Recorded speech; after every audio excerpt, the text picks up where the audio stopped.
We also don't seem to have any research done on the inequalities that are out there, other than knowing that certain schools are Deis schools and are considered to be disadvantaged, and that's very important information. The National Parents Council post-primary last week did a survey. They're doing another survey at the minute.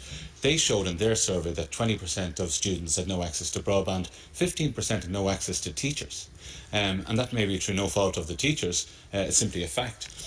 So there's huge issues there. I've asked the department to do that research. Now, we've been asking as well for devices. I mean, the British handed out devices, the New Zealand government handed out devices.